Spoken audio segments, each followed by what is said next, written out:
आज है 6 मई 2026 दिन मंगलवार। आइए जानते हैं आज दिन भर भारतीय बाजार में क्या हुआ। बाजार बंद होने के बाद किन स्टॉक को लेकर बड़ी खबरें आई हैं जिन पर निवेशकों को नजर रखनी चाहिए। अगर आपको वीडियो अच्छी लगे तो इसको लाइक जरूर कर दीजिए। आज बाजार में पूरा दिन उतार चढ़ाव देखने को मिला, लेकिन दोपहर के बाद एक खबर ने माहौल पूरी तरह बदल दिया। अमेरिका और ईरान के बीच तनाव कम होने की उम्मीद बढ़ी, जिसके बाद निवेशकों का भरोसा तेजी से लौटा और बाजार में जोरदार खरीदारी शुरू हो गई। सुबह बाजार ने अच्छी शुरुआत की थी, लेकिन दोपहर तक मुनाफा वसूली बढ़ने लगी और निफ्टी 24,000 के नीचे तक फिसल गया। निवेशक लगातार वेस्ट एशिया तनाव, क्रूड ऑयल और ग्लोबल संकेतों पर नजर बनाए हुए थे। करीब 2 बजे एक्सियोस की रिपोर्ट आई कि अमेरिका और ईरान युद्ध खत्म करने को लेकर शुरुआती समझौते के करीब हैं। बस इसी खबर के बाद बाजार में अचानक जबरदस्त रिकवरी देखने को मिली और बड़े शेयरों में तेजी लौट आई। इस पूरे घटनाक्रम में डोनाल्ड ट्रंप का बयान सबसे बड़ा संकेत माना गया। ट्रंप ने कहा कि अमेरिका फिलहाल प्रोजेक्ट फ्रीडम नाम के सैन्य मिशन को अस्थायी रूप से रोक रहा है, क्योंकि ईरान के साथ बातचीत में ग्रेट प्रोग्रेस हो रही है। क्रूड ऑयल में भारी गिरावट बाजार के लिए सबसे बड़ी राहत बनकर आई। ब्रेंट क्रूड करीब 7% टूटकर $102 प्रति बैरल के नीचे पहुंच गया, जिससे भारत जैसे तेल आयात करने वाले देशों के लिए राहत की उम्मीद बढ़ गई। सस्ता क्रूड भारत के लिए इसलिए अच्छा माना जाता है क्योंकि इससे महंगाई कम हो सकती है, कंपनियों की लागत घट सकती है और सरकार का आयात बिल भी कम होता है। यही वजह रही कि तेल गिरते ही शेयर बाजार में खरीदारी तेजी से बढ़ गई। सेंसेक्स 941 अंक की शानदार तेजी के साथ 77,959 पर बंद हुआ, जबकि निफ्टी 298 अंक चढ़कर 24,331 के ऊपर पहुंच गया। दिन के आखिरी घंटों में बाजार में बुल्स पूरी तरह हावी नजर आए। सबसे ज्यादा ताकत बैंकिंग शेयरों में दिखाई दी। बैंक निफ्टी 1434 अंक उछलकर 55,981 पर बंद हुआ और लगभग सभी बैंकिंग शेयरों में मजबूत खरीदारी देखने को मिली। सरकार की इमरजेंसी क्रेडिट गारंटी स्कीम यानी ECGLS 5.0 को मंजूरी मिलने से भी बैंकिंग सेक्टर को बड़ा सपोर्ट मिला। इससे खासकर MSME सेक्टर को राहत मिलने की उम्मीद है और इसी वजह से बैंक शेयरों में तेजी और मजबूत हुई। भारतीय एयरटेल, फाइनेंशियल सेक्टर और M&M जैसे बड़े शेयरों ने बाजार को ऊपर खींचने में अहम भूमिका निभाई। इन हैवीवेट शेयरों में मजबूत खरीदारी से पूरे बाजार का सेंटिमेंट बेहतर हुआ। इंटरग्लोब एविएशन आज निफ्टी का सबसे बड़ा स्टार रहा और शेयर 6% से ज्यादा उछल गया। क्रूड ऑयल की कीमतें गिरने से एविएशन कंपनियों को फायदा होने की उम्मीद बढ़ी, इसलिए निवेशकों ने जमकर खरीदारी की। कोफॉर्ज ने शानदार तिमाही नतीजों के दम पर करीब 10% की तेजी दिखाई। इसके अलावा वॉकहार्ट में लगातार दूसरे दिन जोरदार खरीदारी रही और शेयर लगभग 13% तक उछल गया।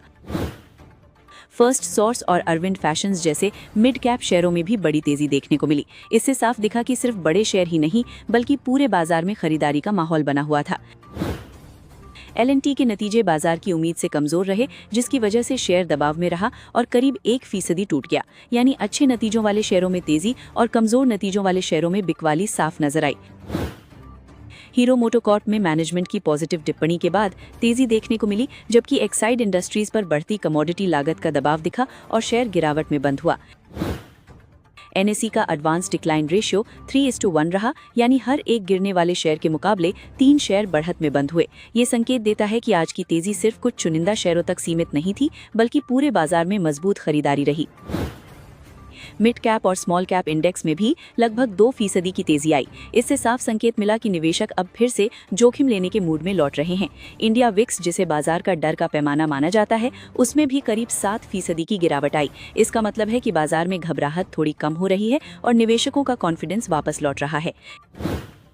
एक्सपर्ट्स का मानना है कि निफ्टी ने 24,300 के ऊपर मजबूत क्लोजिंग देकर तकनीकी तौर पर अच्छी मजबूती दिखाई है। अब 24,000 का स्तर बाजार के लिए बड़ा सपोर्ट माना जा रहा है। टेक्निकल एक्सपर्ट्स के मुताबिक अगर तेजी बनी रहती है तो निफ्टी आने वाले दिनों में 24,500 से 24,750 का स्तर भी दिखा सकता है। हालांकि बाजार अब भी अमेरिका ईरान तनाव और क्रूड ऑयल की चाल पर काफी हद तक निर्भर रहेगा। ग्लोबल बाजारों से भी अच्छे संकेत मिले। AI सेक्टर की कंपनियों के मजबूत नतीजों और डॉलर में कमजोरी की वजह से विदेशी निवेशकों का रुझान इमर्जिंग मार्केट्स की तरफ बढ़ता दिखा। रुपया भी मजबूत होकर डॉलर के मुकाबले 94.69 के स्तर पर पहुंच गया। रुपये की मजबूती और क्रूड में गिरावट ने भारतीय बाजार के सेंटिमेंट को और बेहतर बनाया। पूरे दिन की चाल देखें तो सुबह तेजी, दोपहर में गिरावट और फिर आखिरी घंटों में तूफानी रिकवरी ने बाजार को बिल्कुल फिल्मी अंदाज में ऊपर पहुंचा दिया। हालांकि एक्सपर्ट्स अभी भी पूरी तरह निश्चिंत नहीं हैं। उनका कहना है कि समझौता अभी फाइनल नहीं हुआ है और कई बड़े मुद्दों पर दोनों देशों के बीच बातचीत जारी है। खासकर यूरेनियम एनरिचमेंट और न्यूक्लियर प्रोग्राम को लेकर अब भी मतभेद बने हुए हैं। यानी आने वाले दिनों में बातचीत किस दिशा में जाती है, उसी पर तेल और शेयर बाजार की अगली चाल काफी हद तक निर्भर करेगी। अगली खबर, इंडिया और अमेरिका के बीच ट्रेड डील को लेकर बड़ी प्रगति देखने को मिल रही है। अमेरिकी डिप्टी सेक्रेटरी क्रिस्टोफर लैंडाउ ने कहा है कि दोनों देश अब इस समझौते को साइन करने के बेहद करीब पहुंच चुके हैं और सिर्फ एक आखिरी बड़ी बाधा को पार करना बाकी है। लैंडाउ के मुताबिक पिछले कई महीनों से दोनों देशों के बीच लगातार बातचीत चल रही है और अब जल्द अंतिम फैसला लिया जा सकता है। उन्होंने भारत को दुनिया की सबसे अहम आर्थिक ताकतों में से एक बताया और कहा कि इंडिया में जबरदस्त ग्रोथ पोटेंशियल मौजूद है। ब्रिगेड एंटरप्राइजेस का चौथी तिमाही का नेट प्रॉफिट 41% घटा है, लेकिन कंपनी ने निवेशकों के लिए ₹2 प्रति शेयर डिविडेंड और 1:3 बोनस इशू का ऐलान किया है। नतीजों के बाद शेयर में करीब 2% की तेजी देखने को मिली है। मीशो की चौथी तिमाही में घाटा काफी घटा है, जबकि कंपनी की टोटल इनकम बढ़कर 3,647.98 करोड़ रुपए पहुंच गई है। मजबूत सेल्स ग्रोथ के बावजूद कंपनी की ऑपरेटिंग कॉस्ट में बढ़ोतरी जारी है, जिस पर बाजार की नजर रहेगी। होम फर्स्ट फाइनेंस ने चौथी तिमाही में शानदार प्रदर्शन करते हुए 43% प्रॉफिट ग्रोथ दर्ज की है। कंपनी की एसेट क्वालिटी में भी सुधार हुआ है और बोर्ड ने ₹5.20 प्रति शेयर डिविडेंड घोषित किया है। बजाज ऑटो ने वित्त वर्ष 2026 के लिए ₹150 प्रति शेयर फाइनल डिविडेंड का ऐलान किया है। कंपनी ने इसके लिए 29 मई 2026 को रिकॉर्ड डेट तय की है, जबकि चौथी तिमाही में प्रॉफिट और रेवेन्यू ग्रोथ भी मजबूत रही। सेबी ने शेयर बाजार के बड़े इंडेक्स को लेकर नया फ्रेमवर्क लागू किया है। अब जिन इंडेक्सेस को ट्रैक करने वाले म्यूचुअल फंड्स का औसत AUM लगातार 6 महीने तक 20,000 करोड़ रुपए से ज्यादा रहेगा, उन्हें सिग्निफिकेंट इंडेक्सेस माना जाएगा। नए नियम के तहत सिग्निफिकेंट इंडेक्सेस चलाने वाले इंडेक्स प्रोवाइडर्स को 6 महीने के भीतर सेबी रजिस्ट्रेशन लेना होगा। वहीं सेबी हर 6 महीने में AUM की समीक्षा करेगा, ताकि ये तय किया जा सके कि कौन से इंडेक्सेस इस कैटेगरी में बने रहेंगे। पॉलीकैब ने चौथी तिमाही में अनुमान से बेहतर नतीजे दिए हैं। कंपनी का कंसोलिडेटेड प्रॉफिट बढ़कर 773 करोड़ रुपए पहुंच गया और रेवेन्यू भी 8,864 करोड़ रुपए रहा। हालांकि लागत दबाव की वजह से इबिडा मार्जिन 14.7% से घटकर 13.1% पर आ गया।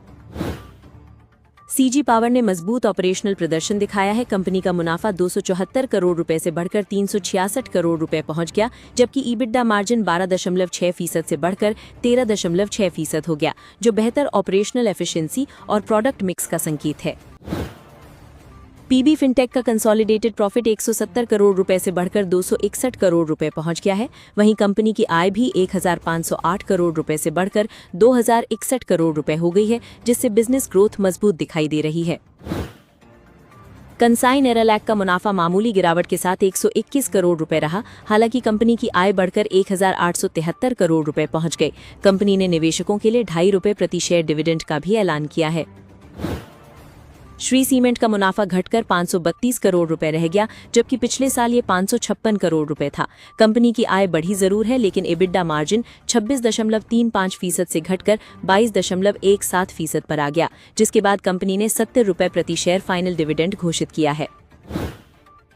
एयर इंडिया की 7 मई को गुड़गांव में अहम बोर्ड मीटिंग होने जा रही है, जिसमें कंपनी की खराब होती वित्तीय स्थिति, बढ़ते खर्च और कॉस्ट कटिंग प्लान्स पर बड़ी चर्चा हो सकती है। सूत्रों के मुताबिक एयर इंडिया को वित्त वर्ष 2026 में 22,000 करोड़ रुपए से ज्यादा के नुकसान का अनुमान है।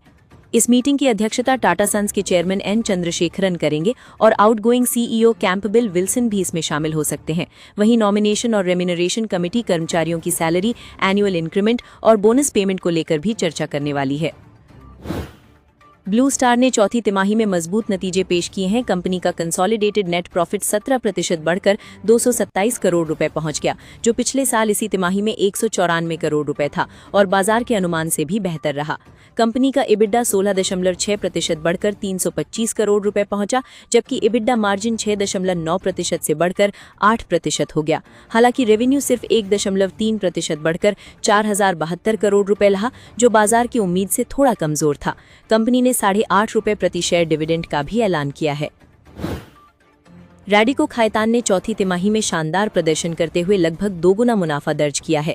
कंपनी का प्रॉफिट 95% उछला है, जिसका बड़ा कारण प्रीमियम प्रोडक्ट्स की मजबूत डिमांड और बेहतर मार्जिन रहा। कंपनी के बोर्ड ने वित्त वर्ष 2026 के लिए डिविडेंड का प्रस्ताव भी दिया है। मैनेजमेंट का कहना है कि कंपनी अब एक बड़े ग्रोथ फेज में प्रवेश कर रही है, जहां प्रीमियमाइजेशन स्ट्रैटेजी से आगे भी मजबूत प्रदर्शन देखने को मिल सकता है। गोल्डमैन सैक्स ने एडवांस्ड माइक्रो डिवाइसेस यानी AMD को बाय रेटिंग में अपग्रेड करते हुए उसका टारगेट प्राइस बढ़ाकर $450 कर दिया है। ब्रोकरेज का मानना है कि एजेंटिक AI की बढ़ती डिमांड और मजबूत Q1 नतीजों की वजह से AMD के सर्वर CPU बिजनेस में आने वाले वर्षों में तेज ग्रोथ देखने को मिल सकती है। गोदरेज कंज्यूमर ने चौथी तिमाही में 10% की बढ़त के साथ मजबूत मुनाफा दर्ज किया है। कंपनी का रेवेन्यू बढ़कर 3,900 करोड़ रुपए पहुंच गया और मजबूत वॉल्यूम ग्रोथ के चलते कंपनी ने ₹5 प्रति शेयर का इंटरिम डिविडेंड भी घोषित किया है। बरोडा BNP पारिबास म्यूचुअल फंड का मानना है कि क्रूड ऑयल में नरमी आने से भारत के बाजार सेंटिमेंट को सपोर्ट मिल सकता है। फंड हाउस के मुताबिक रिफाइनिंग, ऑयल मार्केटिंग और स्पेशलिटी केमिकल सेक्टर की कंपनियों को इसका फायदा मिल सकता है। हालांकि बढ़ती रॉ मटेरियल और लॉजिस्टिक्स कॉस्ट आगे दबाव बना सकती है। ग्रीव्स कॉटन की चौथी तिमाही का मुनाफा 6% घटा है। हालांकि कंपनी का रेवेन्यू 1,000 करोड़ रुपए के पार रहा। कंपनी ने डिविडेंड का ऐलान भी किया है और शेयर BSE पर लगभग 3% की तेजी के साथ बंद हुआ। IRDAI insurance agent commission system में बड़ा बदलाव करने की तैयारी में है। रिपोर्ट्स के मुताबिक अब एजेंट्स को मिलने वाला कमीशन उनकी सेल्स एफर्ट और कस्टमर एंगेजमेंट के आधार पर तय किया जा सकता है। जैगल प्रीपेड ओशन सर्विसेज ने सुप्रीम इंडस्ट्रीज के साथ 3 साल का समझौता किया है। इस डील के तहत सुप्रीम इंडस्ट्रीज कंपनी के जैगल प्रोपेल प्लेटफॉर्म का इस्तेमाल करेगी, जिसके बाद शेयर में 5% से ज्यादा की तेजी देखने को मिली है। रेमंड रियल्टी ने चौथी तिमाही में मजबूत डिमांड की बात कही है और कंपनी को आने वाले समय में प्री सेल्स में 20 से 30% तक ग्रोथ की उम्मीद है। मैनेजमेंट का मानना है कि रुपए में कमजोरी से NRI बायर्स की दिलचस्पी बढ़ सकती है। इसी को ध्यान में रखते हुए कंपनी वित्त वर्ष 2027 में 4 नए प्रोजेक्ट लॉन्च करने की तैयारी कर रही है। TVS मोटर कंपनी ने EV बाजार में अपनी पकड़ मजबूत करने के लिए नया TVS iQube S 4.7 kWh launch किया है। कंपनी ने इस इलेक्ट्रिक स्कूटर की शुरुआती एक्स शोरूम कीमत 1,37,000 रुपए रखी है और ज्यादा रेंज वाले इस मॉडल के जरिए ओला, बजाज और एथर जैसी कंपनियों को प्रीमियम EV सेगमेंट में कड़ी टक्कर देने की तैयारी की जा रही है।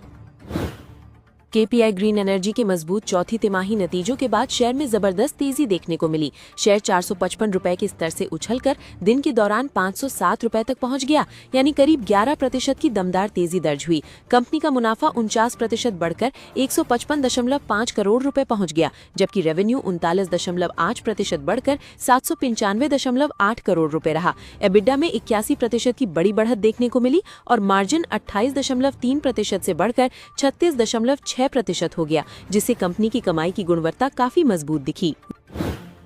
ज़ेरोधा ने बताया है कि कमोडिटी एक्सचेंज MCX पर तकनीकी दिक्कत आ गई है, जिसकी वजह से कई ब्रोकर्स के प्लेटफॉर्म पर ऑर्डर रिजेक्ट हो रहे हैं और ऑर्डर स्टेटस अपडेट आने में देरी हो रही है, यानी ट्रेड लगाने के बाद उसका सही एग्जीक्यूशन तुरंत दिखाई नहीं दे सकता, जिससे ट्रेडर्स की चिंता बढ़ गई है। ये दिक्कत ऐसे समय पर आई है जब वेस्ट एशिया तनाव की वजह से क्रूड ऑयल और गोल्ड जैसी कमोडिटीज में काफी तेज उतार चढ़ाव चल रहा है। ज़ेरोधा ने ट्रेडर्स को सावधानी से ट्रेडिंग करने की सलाह दी है और कहा है कि कंपनी लगातार MCX के संपर्क में है ताकि समस्या को जल्द से जल्द ठीक कराया जा सके। रानी मद्रास ने चौथी तिमाही में जबरदस्त प्रदर्शन किया है। कंपनी का नेट प्रॉफिट 6.5 करोड़ रुपए से बढ़कर 37 करोड़ रुपए पहुंच गया, यानी मुनाफे में 5 गुना से ज्यादा की बढ़त देखने को मिली है। इससे साफ है कि कंपनी की ऑटो कंपोनेंट कारोबार में स्थिति मजबूत हुई है। कंपनी की आमदनी भी 16.3% बढ़कर 901 करोड़ रुपए से 1,048 करोड़ रुपए पहुंच गई। वहीं एबिडा 78.8 करोड़ रुपए से बढ़कर 95.7 करोड़ रुपए रहा और एबिडा मार्जिन 8.7% से बढ़कर 9.1% हो गया, जिससे संकेत मिले कि कंपनी ने लागत नियंत्रण और ऑपरेशन दोनों में सुधार किया है। आदित्य बिरला रियल एस्टेट के नतीजों में दबाव साफ दिखाई दिया। कंपनी का कंसोलिडेटेड लॉस बिफोर टैक्स बढ़कर 180 करोड़ रुपए पहुंच गया, जबकि पिछले साल इसी तिमाही में घाटा 39.3 करोड़ रुपए था, यानी कंपनी का नुकसान एक साल में काफी बढ़ गया है। EBITDA स्तर पर भी कंपनी का घाटा 26 करोड़ रुपए से बढ़कर 160 करोड़ रुपए हो गया। इससे संकेत मिल रहे हैं कि रियल एस्टेट कारोबार में लागत और ऑपरेशन का दबाव अभी भी बना हुआ है और कंपनी को प्रॉफिटेबिलिटी सुधारने में चुनौतियों का सामना करना पड़ रहा है। साउथ इंडियन बैंक ने चौथी तिमाही में मजबूत प्रदर्शन किया है। बैंक का शुद्ध मुनाफा 340 करोड़ रुपए से बढ़कर 410 करोड़ रुपए पहुंच गया, जिससे बैंकिंग कारोबार में स्टेडी ग्रोथ देखने को मिली है। बैंक की एसेट क्वालिटी में भी बड़ा सुधार हुआ है। ग्रॉस एनपीए 2.67% से घटकर 1.43% पर आ गया, जबकि नेट एनपीए 0.45% से घटकर 0.29% रह गया। यानी खराब लोन कम हुए हैं और बैंक की बैलेंस शीट पहले के मुकाबले ज्यादा मजबूत हुई है। फर्स्ट सर्विस सॉल्यूशंस ने भी चौथी तिमाही में शानदार नतीजे दिए हैं। कंपनी का कंसोलिडेटेड नेट प्रॉफिट 160.2 करोड़ रुपए से बढ़कर 205.2 करोड़ रुपए पहुंच गया, यानी मुनाफे में लगभग 28% की मजबूत बढ़त देखने को मिली है। कंपनी का रेवेन्यू 2167 करोड़ रुपए से बढ़कर 2613 करोड़ रुपए हो गया, जबकि एबिडा 339 करोड़ रुपए से बढ़कर 460 करोड़ रुपए पहुंचा। एबिडा मार्जिन भी 15.6% से बढ़कर 17.6% हो गया, जिससे साफ है कि कंपनी को मजबूत क्लाइंट डिमांड और बेहतर ऑपरेशन का फायदा मिल रहा है। एनएसई के आईपीओ को लेकर बड़ी खबर सामने आई है। सूत्रों के मुताबिक stock holding corporation of India, LIC और तेमासेक होल्डिंग्स जैसे बड़े निवेशक अपनी हिस्सेदारी बेच सकते हैं। माना जा रहा है कि सिर्फ स्टॉक होल्डिंग कॉर्पोरेशन ही करीब 2200 करोड़ रुपए जुटा सकती है। अरविंद फैशंस ने चौथी तिमाही में शानदार वापसी करते हुए घाटे से मुनाफे में एंट्री की है। कंपनी को इस बार 47 करोड़ रुपए का कंसोलिडेटेड प्रॉफिट हुआ, जबकि पिछले साल इसी तिमाही में 93 करोड़ रुपए का नुकसान हुआ था। कंपनी का रेवेन्यू 1199 करोड़ रुपए से बढ़कर 1365 करोड़ रुपए पहुंच गया, जबकि एबिडा 159 करोड़ रुपए से बढ़कर 189 करोड़ रुपए रहा। एबिडा मार्जिन भी 13.3% से बढ़कर 13.9% रहा, जिससे साफ है कि कंपनी ने लागत नियंत्रण और ऑपरेशन दोनों में सुधार किया है। पिछले 2 सालों से लगातार अपनी कंपनियों में हिस्सेदारी बेच रहे प्रमोटर्स अब दोबारा खरीदारी करते नजर आ रहे हैं। मार्च 2026 तिमाही में कई बड़े कारोबारी घरानों ने अपनी ही शेयरों में निवेश बढ़ाया है, जिससे बाजार में नई चर्चा शुरू हो गई है। डेटा के मुताबिक इंडिया इंक के प्रमोटर्स पिछले 2 सालों में करीब 56 अरब डॉलर के शेयर बेच चुके हैं। इसे भारतीय बाजार के इतिहास की सबसे अग्रेसिव प्रमोटर सेलिंग में से एक माना जा रहा है, लेकिन अब गिरावट के बाद उनका रुख बदलता दिख रहा है। गोदरेज प्रॉपर्टीज के प्रमोटर्स ने सबसे बड़ी खरीदारी करते हुए करीब 2301 करोड़ रुपए के शेयर खरीदे। वहीं अडानी एंटरप्राइजेज में प्रमोटर्स ने करीब 1803 करोड़ रुपए की हिस्सेदारी बढ़ाई, जबकि दोनों कंपनियों के शेयर तिमाही में बड़ी गिरावट झेल चुके थे। Maruti Suzuki India, Grasim industries, Jindal stainless और पीसी जूलर जैसी कंपनियों में भी प्रमोटर्स ने हिस्सेदारी बढ़ाई है। दिलचस्प बात यह रही कि जिन कंपनियों में खरीदारी हुई उनके शेयर औसतन 21% तक टूटे हुए थे, यानी प्रमोटर्स गिरावट के बीच दाव लगाते दिखे।